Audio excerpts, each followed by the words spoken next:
Welcome बच्चों। आज हम आपको संस्कृत व्याकरण में वाक्य रचना विषय का अध्ययन करवाएंगे। वाक्य रचना आपको हिंदी से संस्कृत में करनी है, अर्थात हिंदी में वाक्य दे रखा होगा, उन हिंदी शब्दों को आपको संस्कृत में लिखना है। जैसे कि आप सामने देख रहे हैं, पहला वाक्य, मेरा नाम गोपाल है। तो मेरा का शब्द क्या आएगा? मम। नाम का नाम, गोपाल का गोपालः और हे का अस्ति। तो वाक्य क्या बनेगा आपका? मम नाम गोपालः अस्ति। मेरा नाम गोपाल है। दूसरा वाक्य, विद्या विनय देती है। विद्या स्त्रीलिंग शब्द है तो इसमें कोई विसर्ग नहीं लगेगा, तो विद्या एज इट इज। विनय, तो विनय का क्या जाएगा? विनयम। देती है की क्रिया क्या आ जाएगी? ददाती।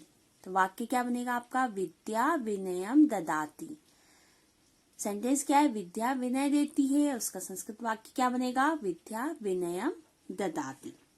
तीसरा वाक्य, छात्र खेलते हैं, मतलब बहुवचन का वाक्य है ना। तो छात्र का छात्रा, यह भी जब क्रिया बहुवचन की होगी तो कर्ता भी बहुवचन में लिखाएगा। छात्रा।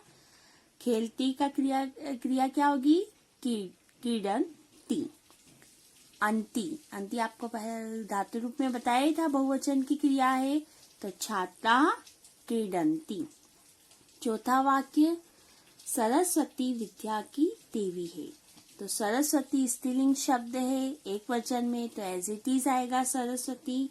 विद्या की, तो इसमें षष्ठी विभक्ति लग जाएगी, तो विद्याया। देवी एज इट इज, ये एक वचन में है, और है का अस्ति।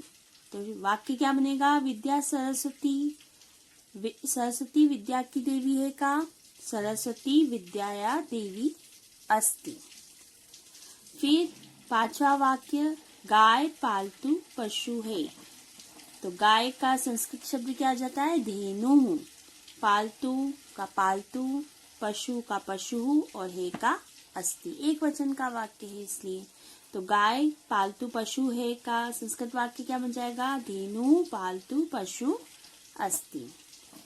छठा वाक्य, देवकी कृष्ण की माता थी, है ना। तो देवकी स्त्रीलिंग शब्द है तो एज इट इज आएगा। स्त्रीलिंग शब्द जो एक वचन के रहते हैं वो एज इट इज लिखे जाते हैं। कृष्ण की, अब इसमें भी षष्ठी विभक्ति है क्योंकि देवकी से कृष्ण का संबंध बताया जा रहा है, तो संबंध कारक में षष्ठी विभक्ति का प्रयोग होता है। तो कृष्णस्य माता का एज इट इज माता, और थी का आसीत। तो हिंदी वाक्य क्या है इसका? देवकी कृष्ण की माता है। संस्कृत वाक्य क्या बन जाएगा? देवकी कृष्णस्य माता आसीत। सातवां वाक्य, गांव के पास वन है। ठीक है, तो गांव के, तो इसमें द्वितीय विभक्ति है, तो ग्रामम। पास, पास के अर्थ में ऊपर विभक्ति निक्षा का प्रयोग किया जाएगा। तो ग्रामम निक्षा। वन की जगह क्या आ जाएगा? वनम, और हे की जगह अस्ति। तो सेंटेंस क्या बनेगा इसका? हिंदी सेंटेंस है गांव के पास वन है। संस्कृत सेंटेंस क्या है? ग्रामम निक्षा वनम अस्ति। आठवां वाक्य, विद्या गुरुओं की गुरु है। तो विद्या एज इट इज गुरुओं, मतलब गुरुओं की बहुवचन है, तो षष्ठी विभक्ति बहुवचन क्या आ जाएगा? गुरुणाम। गुरु हे का अस्ति। तो पूरा सेंटेंस क्या है हिंदी का? विद्या गुरुओं की गुरु है। संस्कृत सेंटेंस क्या बनेगा? विद्या गुरुणाम गुरु अस्ति। अब 9वां पॉइंट, तुम कहाँ रहते हो? प्रश्नवाचक वाक्य है। तुम की क्रिया क्या बताई थी मैंने सर्वनाम शब्द में? त्वम। कहाँ में कुत्र, और रहते हो तो द्वितीय विभक्ति त्वम है, तो क्या जाएगा? वससी। तो त्वम कुत्र वससी, और question mark as it is. Last sentence, मनुष्य एक सामाजिक प्राणी है। तो मनुष्य का संस्कृत क्या आ जाएगा? मानवः। एक का एकः, सामाजिक कायजती सामाजिक, प्राणी का प्राणी ही विसर्ग आ जाएगा, और अस्थि का हिंदी क्या है, हे। तो मानव एकः सामाजिक प्राणी अस्ति, मनुष्य एक सामाजिक प्राणी है। ये आपको 10 सेंटेंस हमने संस्कृत में बताए। अब नेक्स्ट जो है आपका टॉपिक वो है निबंध लेखन। इसमें आपको 2 निबंध बताए जाएंगे। हर एक निबंध में आपके 10 या 11 पॉइंट रहेंगे, जिन्हें आपको संस्कृत में ही लिखना है। ठीक है, तो प्रत्येक वाक्य को मैं आपको समझा रही हूँ, इसको देखेंगे।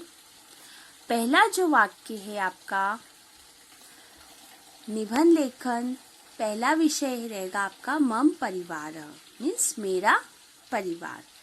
मैं आपके परिवार में कितने लोग हैं, कितने सदस्य हैं, वे सदस्य क्या क्या कार्य करते हैं, और किस सदस्य से आपका क्या रिलेशन है, क्या संबंध है, उन सभी की चर्चा इसमें की जाएगी।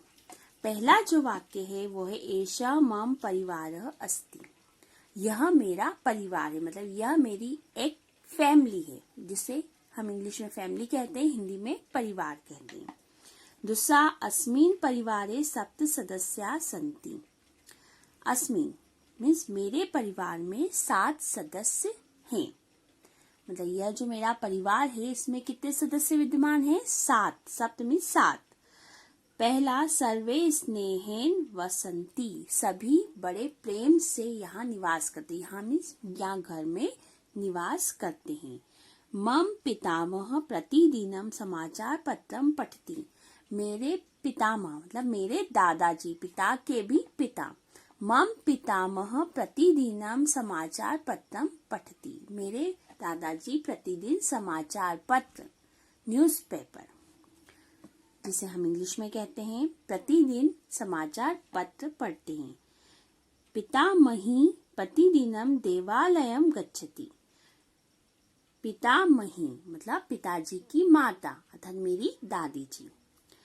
दादी जी प्रतिदिन देवालय जाती हैं, देवालय अर्थात मंदिर जाती है। दादी जी प्रतिदिन हर दिन मंदिर जाती हैं। मम जनक शिक्षक अस्ति, मेरे पिताजी, जनक मतलब जिन्होंने मुझे जन्म दिया, तो मेरे पिताजी शिक्षक हैं। मम माता एका गृहिणी अस्ति, मेरी माता एक गृहिणी है। गृहिणी मीन्स वह घर के कार्य ही करती हैं, है ना, घर में जो कार्य करता है उसको गृहिणी कहते हैं। मेरी माता एक गृहिणी है। सा गृहस्य सर्वाणि कार्याणि करोति, वह घर के सभी कार्यों को करती हैं। मम नाम आलोक अस्ति, मेरा नाम आलोक है।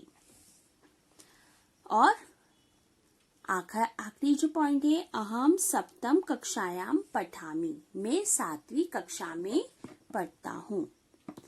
यह आपका पहला निबंध है, इसको वापस से देखेंगे। एषा मम परिवारः अस्ति, यह मेरा परिवार है।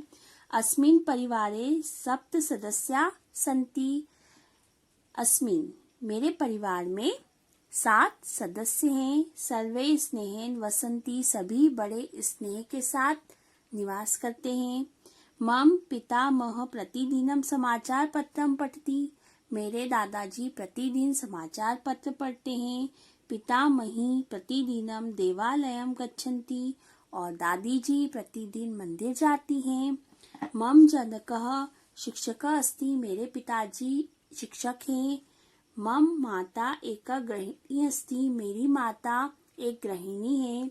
सा गृहस्य सर्वाणि कार्याणि करोति, वह घर के सभी कार्य करती है।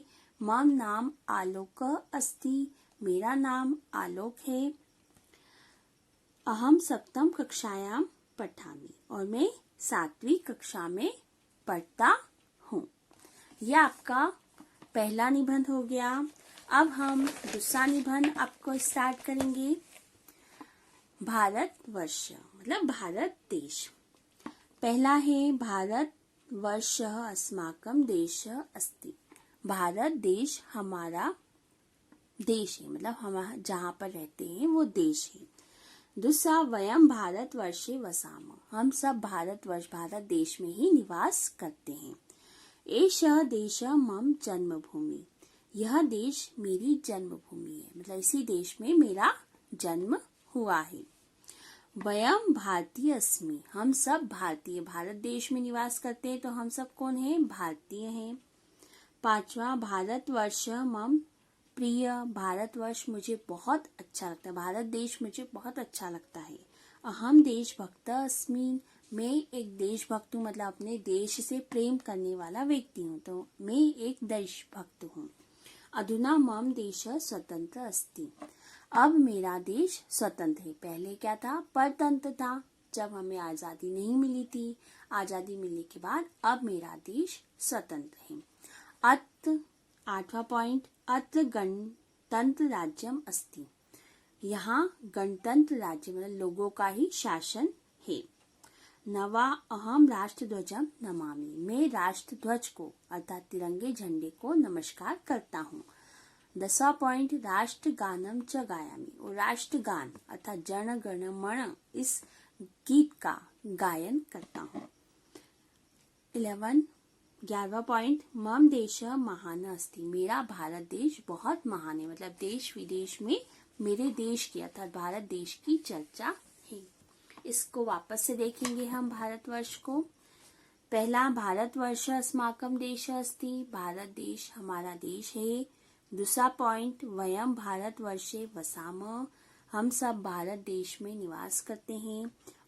एषः देशः मम जन्मभूमि, यह देश मेरी जन्मभूमि है। वयम भारतीय अस्मि, हम सब भारतीय हैं, भारत देश में निवास करते हैं।